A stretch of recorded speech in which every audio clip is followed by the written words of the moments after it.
Hello दोस्तों, Dalip Hindi shorthand classes में आपका हार्दिक स्वागत है। दोस्तों, आज की डिक्टेशन पहले 80 शब्द पर मिनट की गति से बोली जाएगी और फिर इसी डिक्टेशन को 100 शब्द प्रति मिनट की गति से बोली जाएगी। डिक्टेशन स्टार्ट करते हैं 5 सेकंड बाद।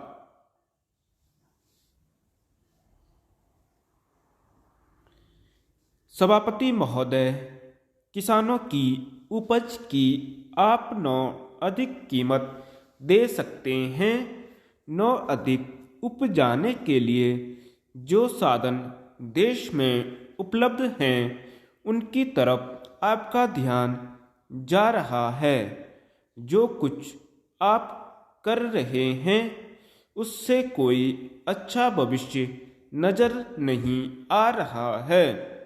मैं यही कहना चाहता हूँ कि आप देखें कि आपके कार्यक्रम में कहाँ त्रुटि है, कहाँ कमी है। आपने कर लगा रखे हैं, आपने जो कर लगाए हैं वे तो लगाए ही हैं। हमारे प्रदेश में तो जमीन पर 25% ज़्यादा कर भी लगा दिया गया है। इतना बोझ अगर किसान पर होगा तो उसकी कमर टूट जाएगी। वह पहले से टूटी जा रही है, लेकिन वे इन करों को देने के लिए भी तैयार हैं। यदि आप उस तरह के साधन उन किसानों के लिए तैयार करें। हमारे उत्तर प्रदेश के कुछ जिले हैं, पूर्वी जिले हैं, जहां पर बहुत बुरी स्थिति है। हमारे सदन के एक सदस्य ने रो रो कर आपको यह बताया था कि वहां लोगों को 2 रुपये मजदूरी मिलता है। इतनी ही एक दिन की उनकी मजदूरी है। सरकार ने एक आयोग की नियुक्ति की थी ताकि वहां पर कुछ विकास के लिए कार्य किए जाएं। वह योजना भी अब खटाई में पड़ गई है। आपका ध्यान इन समस्त चीज़ों की ओर कैसे दिलाया जाए? कैसे आपका ध्यान इन सभी कठिनाइयों की ओर आकर्षित किया जाए, समझ में नहीं आता।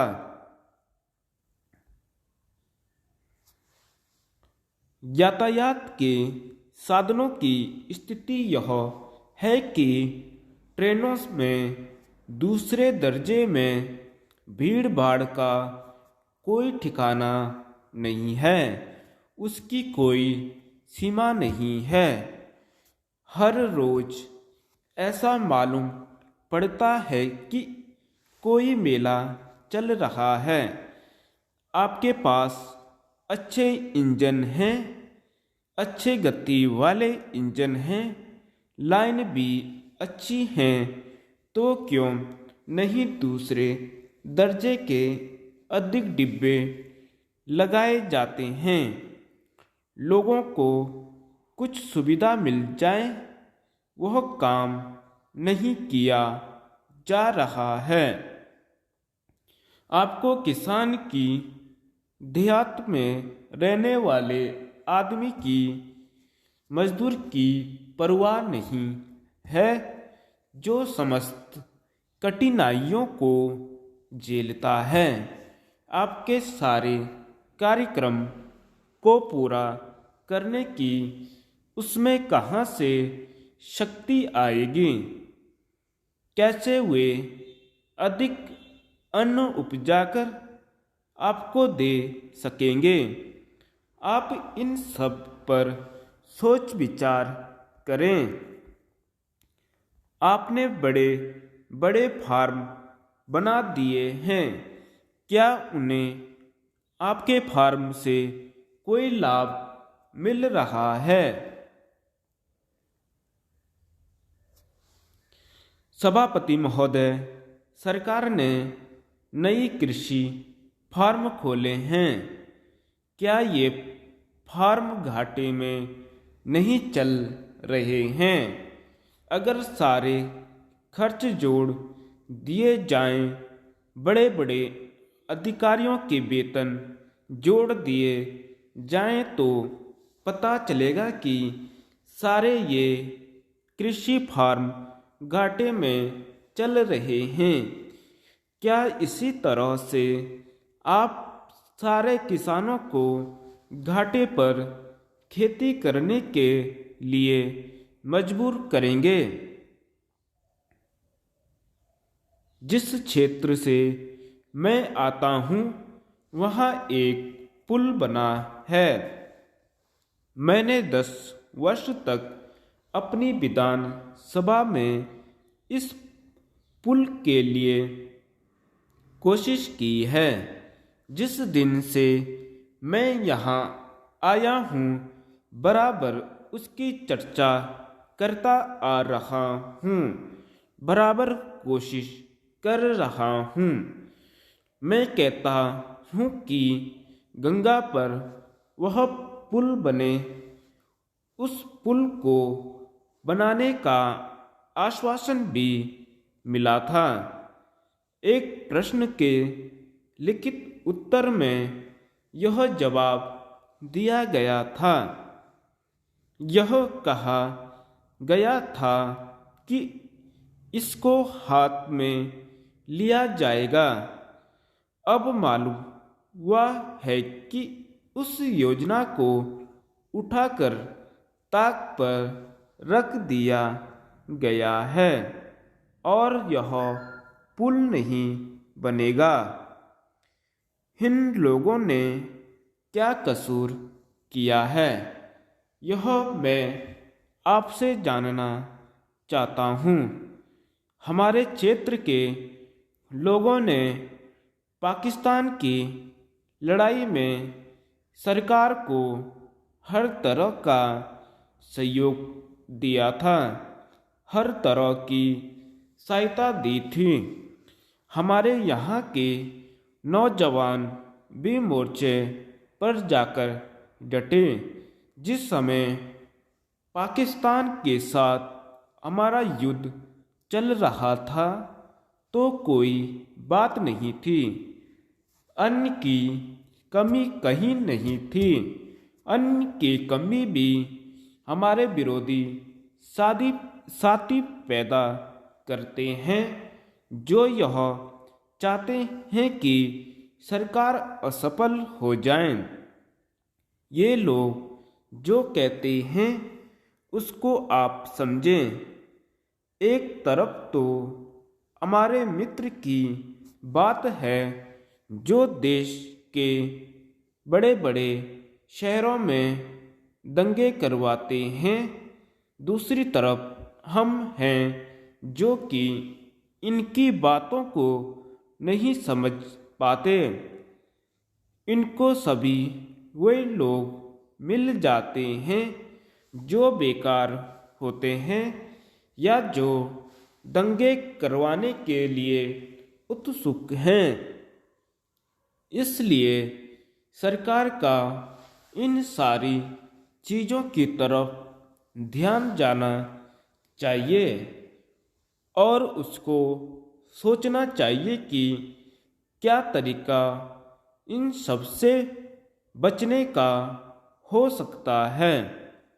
एक ही तरीका हो सकता है कि इस देश में हर आदमी को काम मिले। देहात में लोगों को करने के लिए काम मिले और खादी कमीशन की जो योजना है और जो कि एक अच्छी योजना है वह ठीक तरह से चले। सौभाग्य से मैं आर्य समाज संगठन से संबंध रखता हूँ।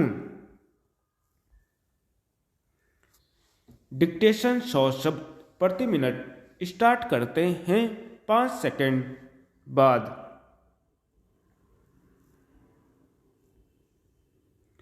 सभापति महोदय, किसानों की उपज की आप न अधिक कीमत दे सकते हैं, न अधिक उपजाने के लिए जो साधन देश में उपलब्ध हैं उनकी तरफ आपका ध्यान जा रहा है। जो कुछ आप कर रहे हैं उससे कोई अच्छा भविष्य नजर नहीं आ रहा है। मैं यही कहना चाहता हूँ कि आप देखें कि आपके कार्यक्रम में कहाँ त्रुटि है, कहाँ कमी है। आपने कर लगा रखे हैं, आपने जो कर लगाए हैं वे तो लगाए ही हैं। हमारे प्रदेश में तो जमीन पर 25% ज़्यादा कर भी लगा दिया गया है। इतना बोझ अगर किसान पर होगा तो उसकी कमर टूट जाएगी। वह पहले से टूटी जा रही है, लेकिन वे इन करों को देने के लिए भी तैयार हैं। यदि आप उस तरह के साधन उन किसानों के लिए तैयार करें। हमारे उत्तर प्रदेश के कुछ ज़िले हैं, पूर्वी ज़िले हैं, जहाँ पर बहुत बुरी स्थिति है। हमारे सदन के एक सदस्य ने रो रो कर आपको यह बताया था कि वहाँ लोगों को 2 रुपये मजदूरी में मिलता है। इतनी ही एक दिन की उनकी मजदूरी है। सरकार ने एक आयोग की नियुक्ति की थी ताकि वहाँ पर कुछ विकास के लिए कार्य किए जाएं। वह योजना भी अब खटाई में पड़ गई है। आपका ध्यान इन समस्त चीज़ों की ओर कैसे दिलाया जाए, कैसे आपका ध्यान इन सभी कठिनाइयों की ओर आकर्षित किया जाए, समझ में नहीं आता है। यातायात के साधनों की स्थिति यह है कि ट्रेनों में दूसरे दर्जे में भीड़ भाड़ का कोई ठिकाना नहीं है, उसकी कोई सीमा नहीं है। हर रोज ऐसा मालूम पड़ता है कि कोई मेला चल रहा है। आपके पास अच्छे इंजन हैं, अच्छे गति वाले इंजन हैं, लाइन भी अच्छी हैं, तो क्यों नहीं दूसरे दर्जे के अधिक डिब्बे लगाए जाते हैं। लोगों को कुछ सुविधा मिल जाए, वह काम नहीं किया जा रहा है। आपको किसान की देहात में रहने वाले आदमी की मजदूर की परवाह नहीं है, जो समस्त कठिनाइयों को झेलता है। आपके सारे कार्यक्रम को पूरा करने की उसमें कहाँ से शक्ति आएगी? कैसे वे अधिक अन्न उपजा कर आपको दे सकेंगे? आप इन सब पर विचार करें। आपने बड़े बड़े फार्म बना दिए हैं, क्या उन्हें आपके फार्म से कोई लाभ मिल रहा है? सभापति महोदय, सरकार ने कई कृषि फार्म खोले हैं। क्या ये फार्म घाटे में नहीं चल रहे हैं? अगर सारे खर्च जोड़ दिए जाएं, बड़े बड़े अधिकारियों के वेतन जोड़ दिए जाएं, तो पता चलेगा कि सारे ये कृषि फार्म घाटे में चल रहे हैं। क्या इसी तरह से आप सारे किसानों को घाटे पर खेती करने के लिए मजबूर करेंगे? जिस क्षेत्र से मैं आता हूँ वहाँ एक पुल बना है। मैंने 10 वर्ष तक अपनी विधानसभा में इस पुल के लिए कोशिश की है। जिस दिन से मैं यहाँ आया हूँ बराबर उसकी चर्चा करता आ रहा हूँ, बराबर कोशिश कर रहा हूँ। मैं कहता हूँ कि गंगा पर वह पुल बने। उस पुल को बनाने का आश्वासन भी मिला था। एक प्रश्न के लिखित उत्तर में यह जवाब दिया गया था। यह कहा गया था कि इसको हाथ में लिया जाएगा। अब मालूम हुआ है कि उस योजना को उठाकर ताक पर रख दिया गया है और यह पुल नहीं बनेगा। इन लोगों ने क्या कसूर किया है, यह मैं आपसे जानना चाहता हूँ। हमारे क्षेत्र के लोगों ने पाकिस्तान की लड़ाई में सरकार को हर तरह का सहयोग दिया था, हर तरह की सहायता दी थी। हमारे यहाँ के नौजवान भी मोर्चे पर जाकर डटे। जिस समय पाकिस्तान के साथ हमारा युद्ध चल रहा था तो कहीं कोई बात नहीं थी, अन्न की कमी कहीं नहीं थी। अन्न की कमी भी हमारे विरोधी साथी पैदा करते हैं जो यह चाहते हैं कि सरकार असफल हो जाए। ये लोग जो कहते हैं उसको आप समझें।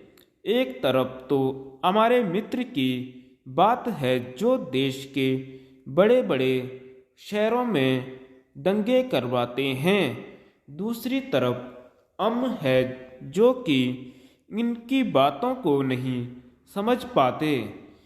इनको सभी वे लोग मिल जाते हैं जो बेकार होते हैं या जो दंगे करवाने के लिए उत्सुक हैं।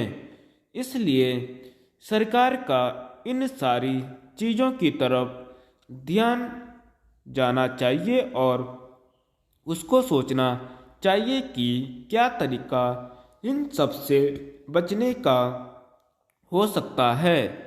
एक ही तरीका हो सकता है कि इस देश में हर आदमी को काम मिले, देहात में लोगों को करने के लिए काम मिले और खादी कमीशन की जो योजना है और जो एक अच्छी योजना है वह ठीक तरह से चले। सौभाग्य से मैं आर्य समाज संगठन से संबंध रखता हूँ। धन्यवाद।